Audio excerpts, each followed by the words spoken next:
topics and opinions expressed in the following show are solely those of the hosts and their guests and not those of W4CY Radio, its employees, or affiliates.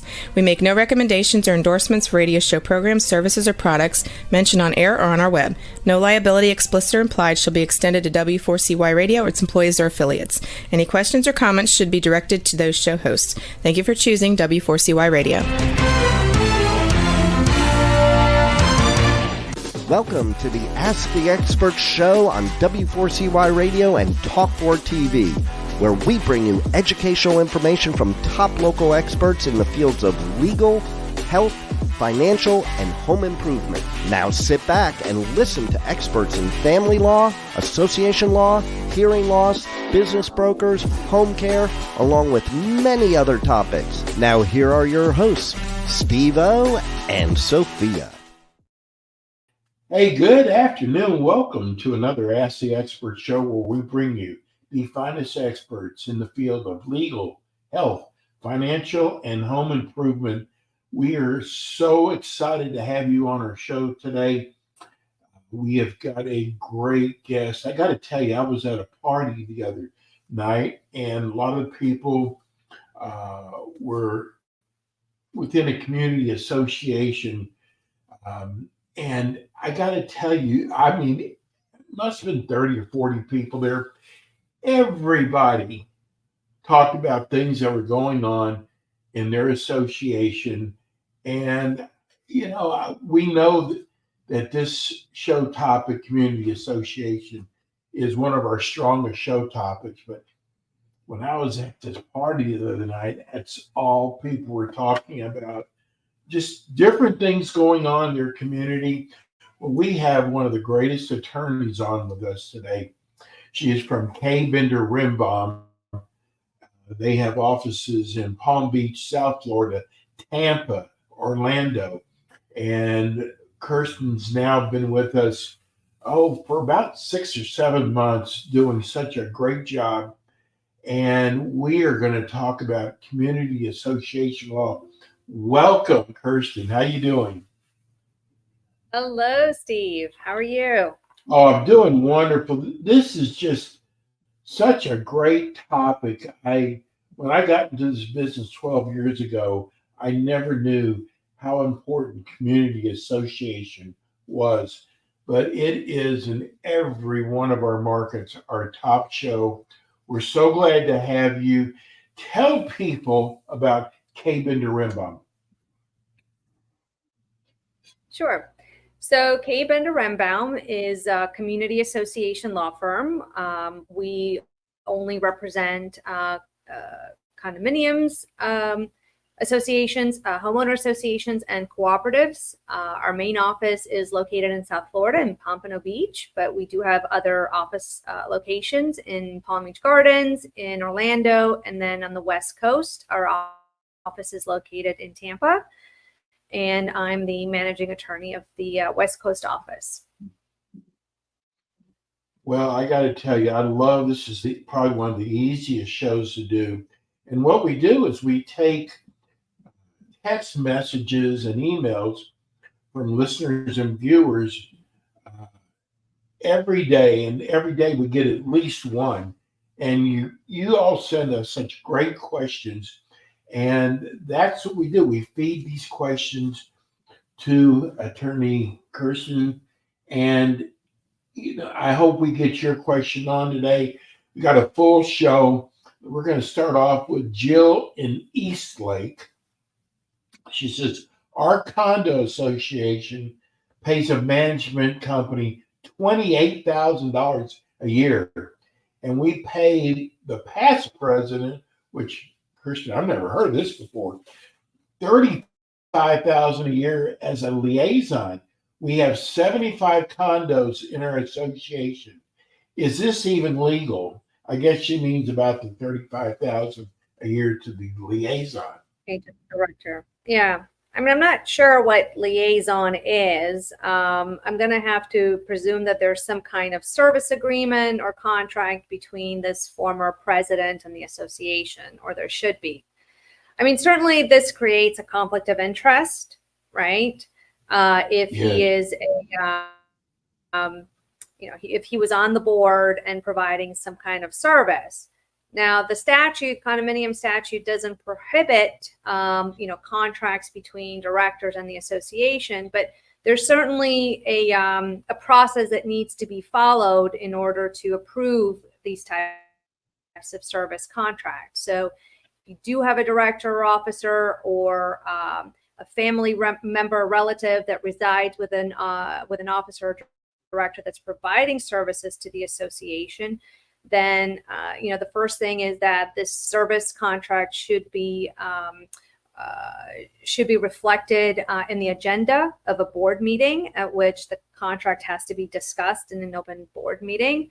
Obviously, the interested director or officer that's providing the service would have to abstain from any voting, and the service contract has to be approved by 2/3 of the other directors. And then what most boards miss is that the contract has to then be presented to the membership at their next meeting. So the membership does have the ability to reject the contract if they wanted to by a vote of the majority of the members. Okay.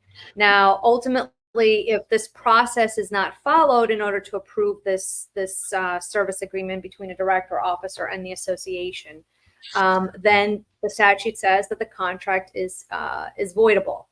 Okay. If a notice of termination is presented to the board by if the notice of termination has been signed by at least 20% of the membership. Okay, so if 20% of the membership consents to terminate this contract and they present that petition to the board, then that contract would be deemed voidable. Have you ever heard of a is illegal? It's just that. I'm sorry. Say that again. Have you ever heard a community having a liaison? I personally have not, but I learn new things every day on this job. Okay. When I saw past president, liaison, whatever they want to call it, I was like surprised. That's one I've never heard of before. But let's go on to Vince in Tampa. What does the Architecture Review Committee do? Are they more powerful than the board? I don't know that there's anyone more powerful than the board. But an Architectural Review Committee essentially receives requests from owners for architectural change, whether it's in a condominium association or homeowner association. So there's typically some architectural request form that an owner has to complete if they want to do changes, whether it's within the unit or in a homeowner association, typically to the exterior of the lot. You'll fill it out and then you present it to this committee. The governing documents of the association will typically outline, who comprises this committee, whether it consists of just directors or whether board members can also serve. It would typically also set forth the process for appointing this committee and their functions, which typically is to review these architectural requests and then approve and disapprove them based on some kind of documented basis. So typically there will be specifications that the board or the committee has approved in advance. For example, if an owner is looking to replace windows or doors, the board should have hopefully adopted some kind of specifications as to the type of door or window that they will allow. Or for homeowner associations, if an owner wants to paint the exterior of a home, hopefully the board has adopted a color scheme of colors that they would allow, and then it's up to the committee to make sure that the application's complete and that the proposed alteration meets the specifications. And assuming it does, the application would be approved. And if it doesn't, then the committee would identify the basis for the disapproval. We're going to go to Sylvia, who's been a long time listener. She's in Plant City. What can I do if the association isn't keeping up with maintenance?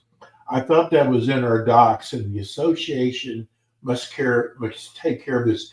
We get a lot of letters about landscaping, maintenance not being kept up with, and what they can do. So this will represent a lot of those letters that we got.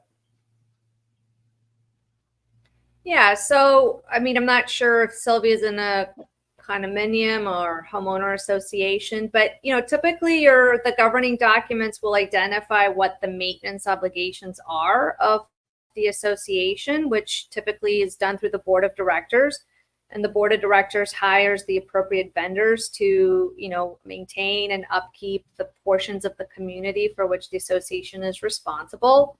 So for HOAs, you're right, Steve, typically would be, landscaping and recreation facilities, whether it's a clubhouse, a pool, and similarly for condominiums, exterior landscape, and then obviously all the amenities. But if the association is not properly maintaining the common elements or common areas, I would say, start with notifying the property manager. Don't go directly to the vendors, because obviously these vendors don't have a contract with the owners. They don't represent owners, right? Their contract is directly with the association. So they really shouldn't be, discussing maintenance issues directly with the vendors. They should address them with the property manager or the board. Hopefully that resolves the issue, and the association, will address it with the vendor. Because you might not. It might be an issue that the vendor is the one that's not doing what they're supposed to in accordance with the maintenance contract. Right. It might not even be, fault of the board. So I would address it with the board and management directly. And that depends on what the circumstances are. If the board is just neglecting their fiduciary obligation to maintain the common areas or common elements, then, the owner might want to consider consulting with an association attorney, an independent attorney, perhaps sending a demand letter to the board, just, letting them know that they're, potentially breaching their fiduciary obligation, and, they should get to it and maintain. I noticed one of the letters that we got that the association was in charge of, I guess, mowing the lawns once a week. And all of a sudden they cut it back to once every 2 weeks. Are they allowed to do that? Well, hopefully the governing documents give the board some discretion in maintenance, right? Whether it's landscape or if they have to pressure clean roofs, right? It's up to the discretion of the board how frequent to undertake certain types of services, right? Depending on the necessity. But I think the bottom line is that if the board feels that 2 cuts or 1 cut every 2 weeks is sufficient to still maintain the same standard and level of maintenance, then they have the business discretion to make that judgment. Okay. We're going to go to James in Citrus Park. If the ARC denies my request, what can I do? Do they allow an appeal?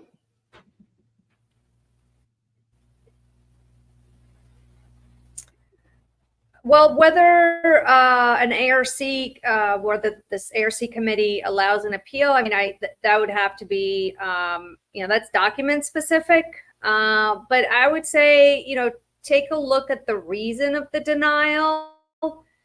If it's a document that was missing, maybe some plans were missing, or maybe the board requires copies of permits. That's something that's easily fixable. If the denial is something related to, it doesn't meet, the request doesn't meet the specification standard, that's different. I don't know that the board will, change their mind if you can only replace your door with white and you want a black door, right? Unless the board hasn't uniformly enforced the specifications, in which case you might have a basis to, further appeal or, challenge the decision of the board. But in terms of like a formal appeals process, I would check your governing documents. So we get a lot of letters, people complaining about different rates that are going up. And I want to say people don't always know all the different costs that are involved in a community. And I have a restaurant show, and we're very much into restaurants and what goes on inside a restaurant. Everything is up. Little small things like ketchup, everything is up. And I know some of these people are on fixed incomes, but it's not the association's fault for all these rates going up, especially when it comes to insurance. Do you agree? I agree, Steve. And unfortunately, the board does have a fiduciary obligation to make sure that the common elements are maintained, that the association is protected. And so if costs go up, they're going to have to adjust the budget to meet the needs of the association. It's just one of those, it is what it is situations, yes. Unfortunately. Let's go to Connie in Tampa. If we have money left at the end of the year, can we put it into the reserves? I think it should be given back to the owners. Your thoughts? Well, I've not come across many associations that have a surplus. They've had a surplus at the end of the year. That's just, I haven't seen that lately. So if Connie's association has a surplus, that's fantastic. Yes. But typically a surplus, it's would just be rolled over to the next year's budget. It would basically reduce the assessments for the owners. So it is going back to the owners. It's not going back, in form of a check made out to the owners. Okay. It's just applied towards the assessments that would be due the following year. So the owner's assessments would be, effectively reduced, even if slightly. I think one of the greatest things that Kay Bender Rimbaum does is you really believe in education. Your whole firm gives so much of their time, just like a program like this, educating people. You've got a lot of classes coming up the month of May. Can we go over those? Sure. Yep. I have the scroll in front of me. We actually have a new course called Milestone Inspections and SIRS. So it's going to be taught as a webinar by our fellow Orlando-based attorney, Alan Schwartzite, and that's going to be May 9th. Again, that's via Zoom from 11:30 to 12:30, and it is offered for a credit for those CAMs still looking for credits. Then we have a lunch and learn on May 21st, and that one's going to be Michael Bender, one of our named partners. He's going to be teaching a course on conflicts of interest. So I just talked a few minutes ago about a conflict of interest with that one director providing services to the association. So Michael's going to go just a little bit more in depth of what a conflict of interest is. So that's May 21st. Then we're doing another milestone inspection and SIRS webinar on May 23rd. So for those that can't attend the May 9th one, there's again a webinar on milestone inspections and SIRS on May 23rd from 10:30 to 11:45. That's also going to be taught by Michael Bender. Alan is actually teaching a board certification class for homeowner associations governed under Chapter 720. So if you've been recently elected or appointed to your homeowner association board and you're looking to get your certification, then this is the class to attend, May 24th, 10 a.m. to 12:30. That's also going to be via Zoom. And then Michael is also teaching another conflict of interest class May 29th from 12 to 1, also via Zoom. Busy month. It is every month. And I encourage, the listeners to go on our website. Every month we list a new calendar of new courses that we're teaching. And so just, regularly check our calendar on our website. Seems like next month is going to be heavily based on milestone inspections and conflict of interest, but we certainly offer plenty of other courses on, very different topics. So Give everybody the main number that's good for all the locations. Yes, our main number is 954-928-0680. It is our Pompano office number, but the receptionist can just transfer you to any attorney in any location by a switch of a button. So we're going to go to break, and we come back. We have more with K. Bender Rembaum. We'll be right back.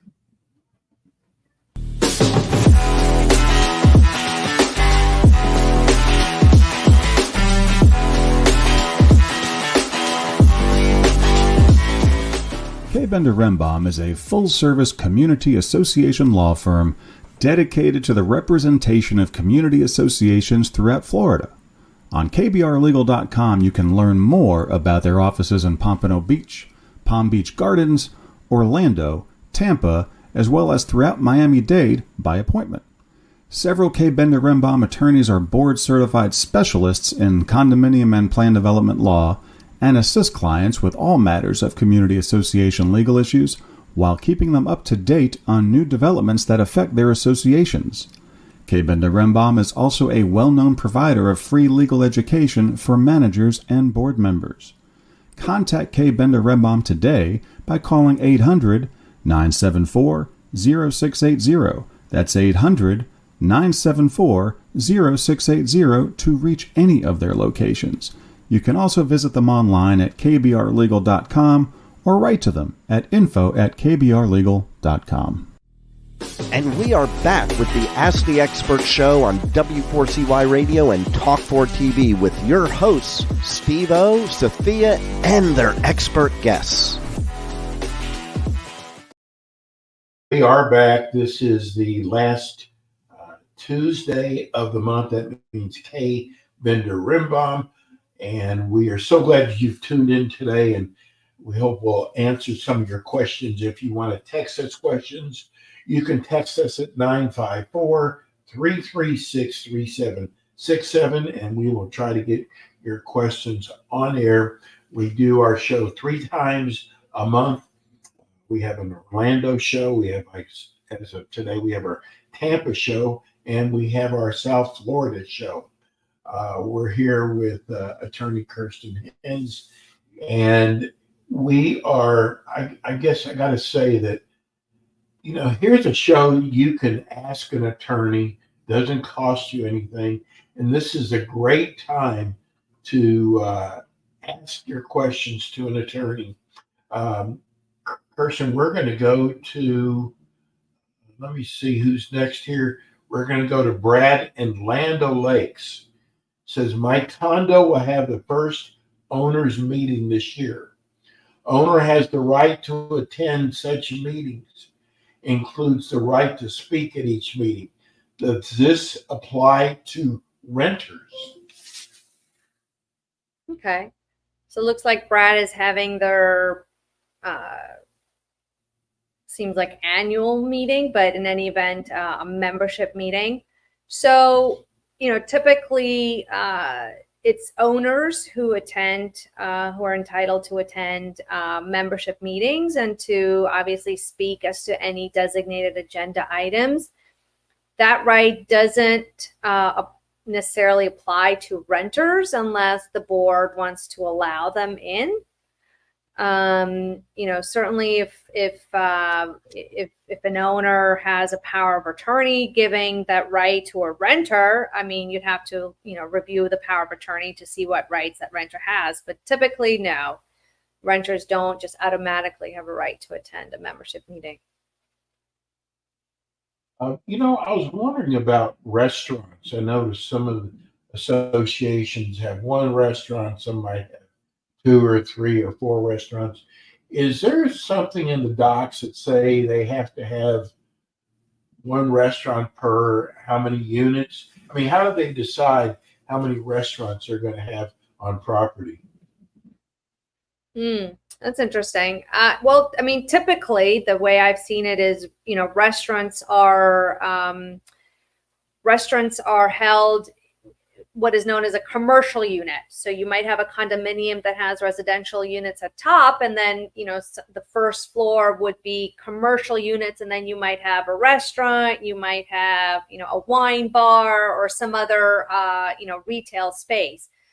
So typically those spaces, or they could be commercial units. I mean, the declaration of condominium would specifically speak to that as to, how many commercial units, what even the commercial units can be used for. I mean, the declaration might even prohibit certain types of businesses from being operated in those spaces. So that would all be dictated by the declaration of condominium. Okay.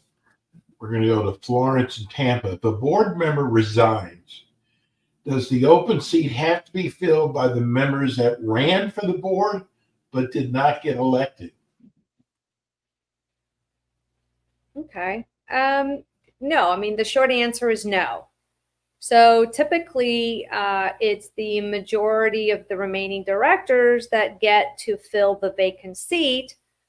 Who they want to appoint for the vacant seat, typically, business decision. I mean, that's certainly an option to appoint that seat from someone that, was a candidate but didn't get elected, but they're not obligated to fill the vacant seat, with such candidates. I mean, they can also make an announcement to the membership to see if someone, is willing to volunteer, and appoint that individual. So they're not limited. Okay. Robert in Tampa, love your show. I never miss one. I just wish you were on more.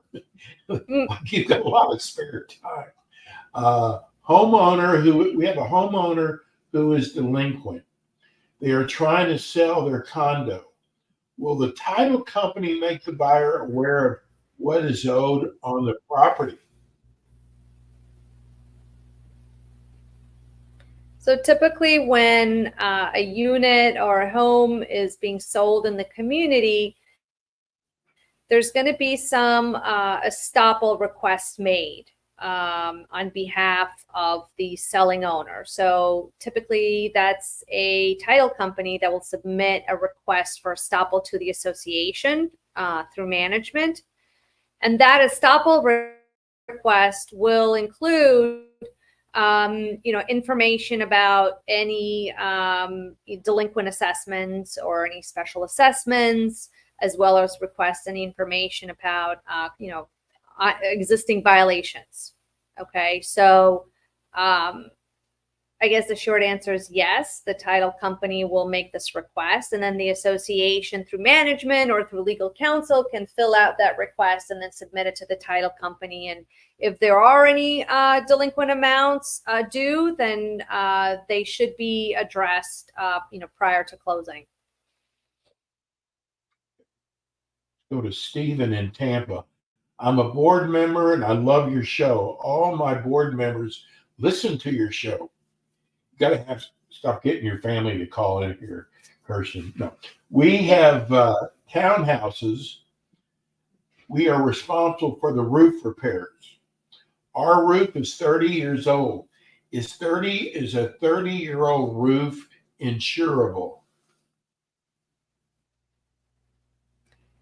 I mean, that's a good question. I think that question is better directed to the insurance agent for the association.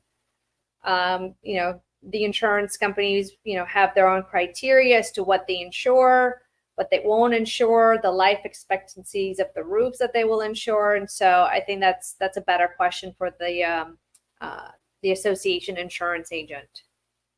Okay. Let's go to Peter in Tampa. Our condo association wants to do a special assessment. Don't they have to post it? There was nothing discussed about it. Yes. So if an association wants to adopt a special assessment, and this applies both for condominium and homeowner association, then yes, the board does need to provide the membership with advance notice of the meeting at which the special assessment will be adopted. That notice has to not only be posted, but mailed to the owners at least 14 days prior to the meeting. For those owners who have consented to receiving notices from the association by email, that notice of the board meeting can certainly be emailed to those owners. And yes, the notice then also has to be posted in a conspicuous place on condominium or association property at least 14 days prior to the meeting. And then both statute also require that the notice identify the purpose of the assessment and identify the amount, at least the estimated amount of the special assessment. And then once the board adopts the special assessment at a board meeting, they have to notify the owners of the adoption and then how much is each owner responsible for, which is going to be determined, based on, the governing documents. Let's go to Dan and Brandon. We are in a condo, and the board of directors has decided to build a tent for termites, and they want the owners to leave their building for 3 days. Several do not want to leave their units. What can the board do to get them out for the 3 days? Oh boy, I don't know what, who would want to stay inside a unit while it's tented. That's the first thing I thought. Certainly get your association legal counsel involved in this. If you've sent the owners, notification of the tenting and they are still, refusing to leave, I would get the legal counsel to send a demand letter essentially to force them out of the unit. And if they don't, then this might be a situation where you might have to proceed with further legal action, whether it's, mediation, arbitration, and hopefully it's resolved at that point before having to file a lawsuit. Let's go to Lenny in Tampa. What authority does an HOA board have to tow cars parked on common area street? Do they need to post a 24-hour notice on the car or just a notice in front of the HOA? So the authority for an association to tow vehicles from the community, that would be set forth in your governing documents. You don't necessarily need express language in the documents authorizing associations to tow, but you certainly have to have the authority, the ability to enforce vehicle restrictions or rules concerning vehicles. So as long as there's some authority in the governing documents allowing the association to enforce vehicle restrictions, then the association has the ability to enforce it through towing. Now, Florida statute on towing is very, specific as to the notification requirements, and primarily you either need to have certain types of signage posted at the entrance of the community and then throughout the community, or the association would have to, mail some kind of notice in advance of towing. So, and then the association also has to have some kind of contract with the towing company. So I would suggest either getting a copy of the statute, the towing statute from the vendor, from the company, or if you have association legal counsel, have them forward to you the statute so you can see what the signage requirements are. And typically the towing company, will even provide you with the signage that you need to post throughout. Oh, Kirsten, it used to be if someone had a one-bedroom condo, there was usually one person living there, one car. But now with the economy, you might have a one-bedroom condo, and you might have 2 or 3 people living there, and they all have a car. And we get a lot of letters. People are upset about their parking situation. I don't know why they don't do assigned parking, but people are really upset not being able to park anywhere close to their condo.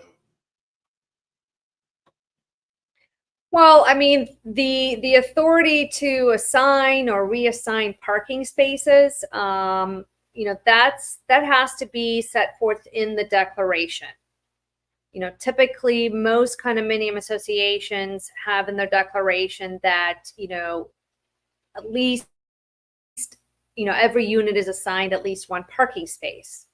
Now, whether the association can accommodate these owners with multiple vehicles by assigning them additional parking space, that would be dictated by the governing document. So, they would have to look at the declaration and then, speak with their association legal counsel as to what they can and cannot do. And sometimes, and we've done this for clients, sometimes we have to amend the declaration to give the board this additional authority to assign or reassign parking spaces to accommodate these multiple vehicles.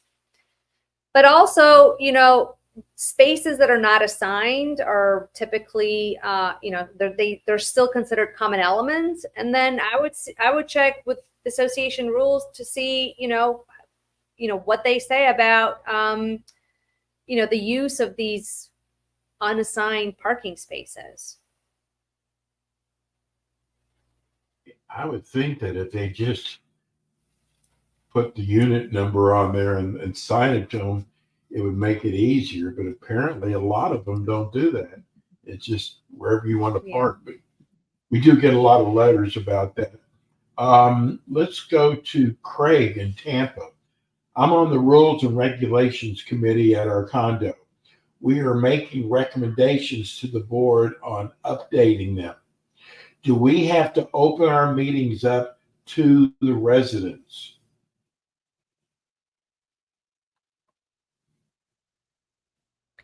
So typically committee meetings are still, subject to the notice requirements. So, you'd still have to typically post notice of these committee hearings, 48 hours in advance. And yes, they're typically open to residents. So, for example, the next question from another viewer says we have a separate finding committee. Do they have to open up their meetings to the residents also?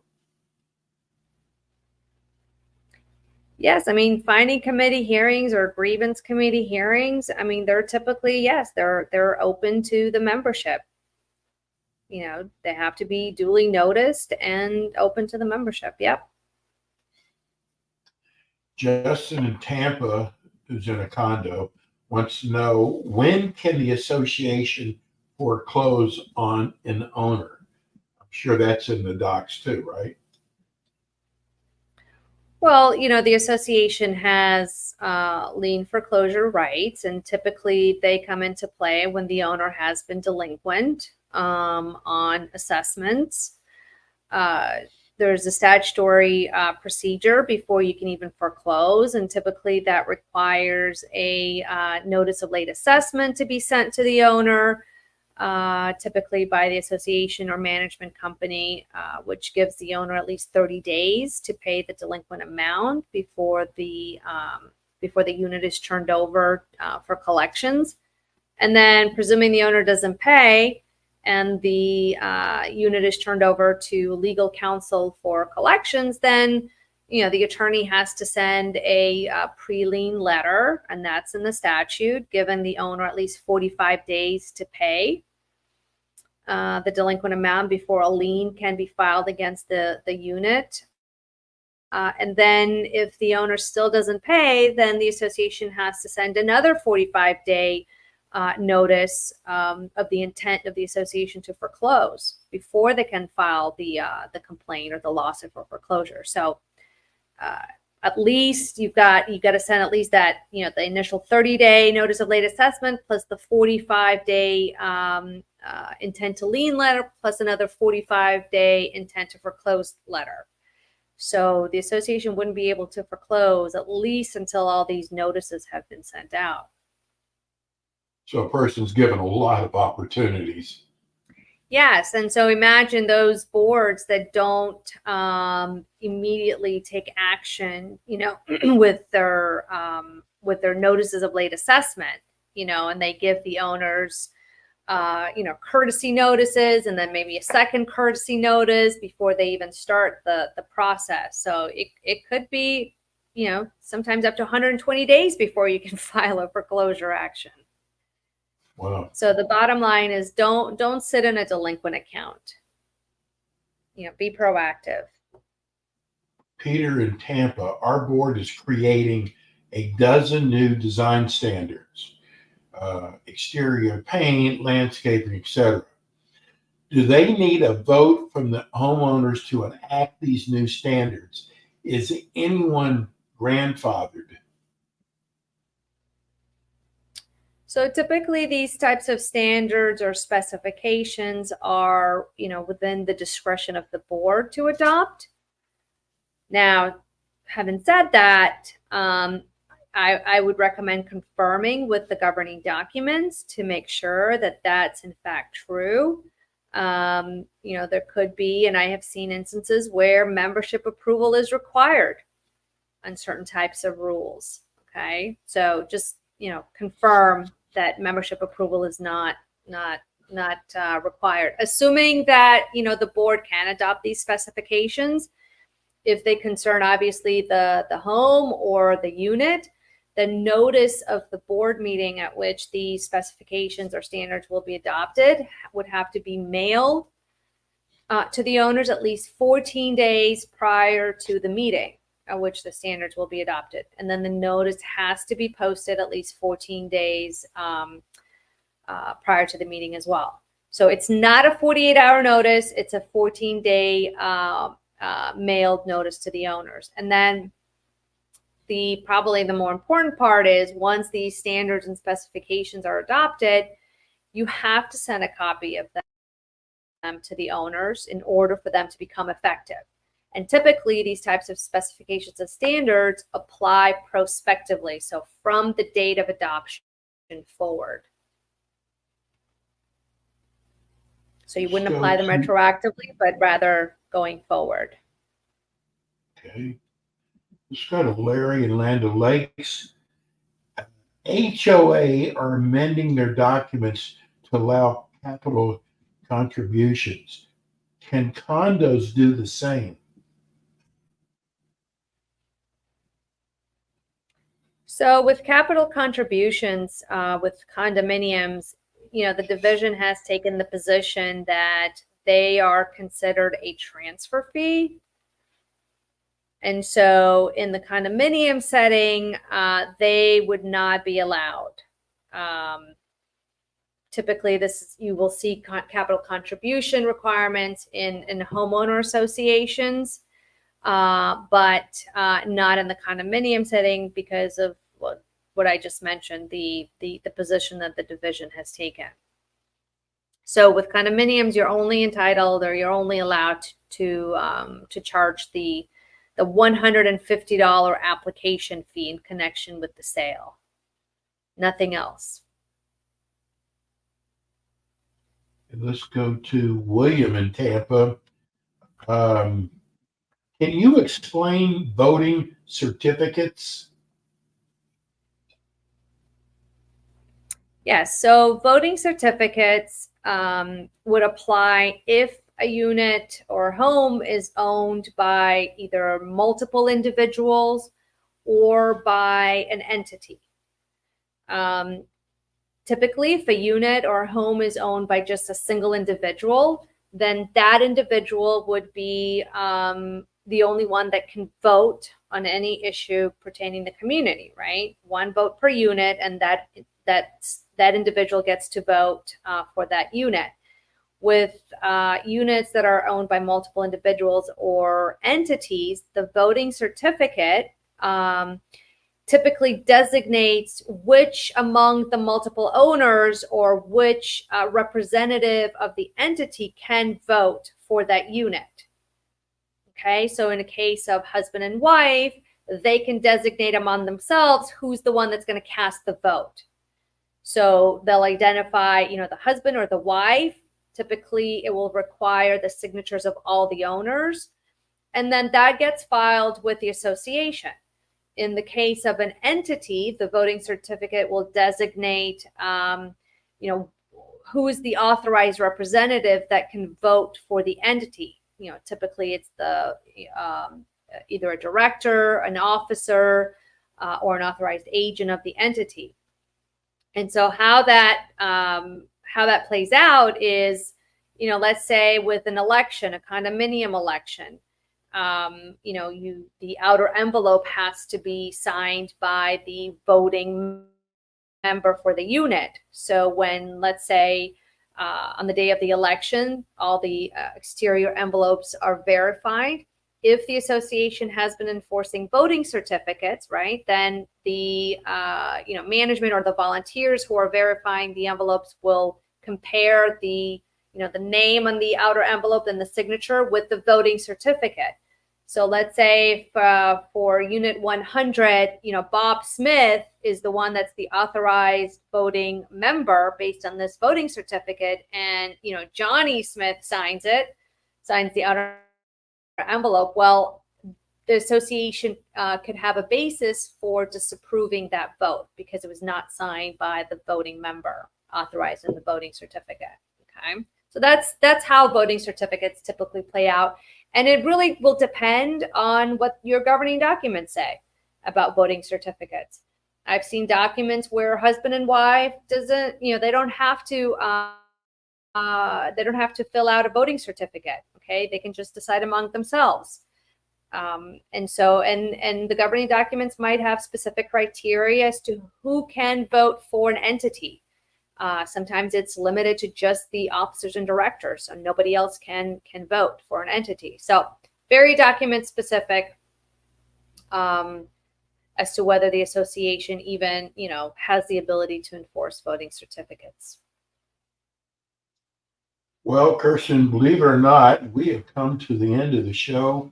As always, what a great job you've done. Give everybody the number at K. Bender Rimbaum. Yes. The main number is 954-928-0680. And you can call that number and get a hold of really any attorney in any office location. That'll do it for us today. We'll be back again with you next week with more Ask the Experts. Again, thank you so much, Kirsten. Thanks for having me, Steve. And that'll do it for us. We'll be back with you again next week. Thanks for tuning in, everybody. Thank you for your questions. We'll start taking again next week. We'll take your phone calls also. We appreciate you taking the time to write us. Everybody have a good week. We'll see you soon. Thanks for tuning in today to the Ask the Expert show on W4CY Radio and Talk4 TV. Tune in next week and every week to hear more from our experts on personal injury, insurance, air condition repairs, estate planning, Medicare, and many other topics in the areas of legal, health, financial, and home improvement.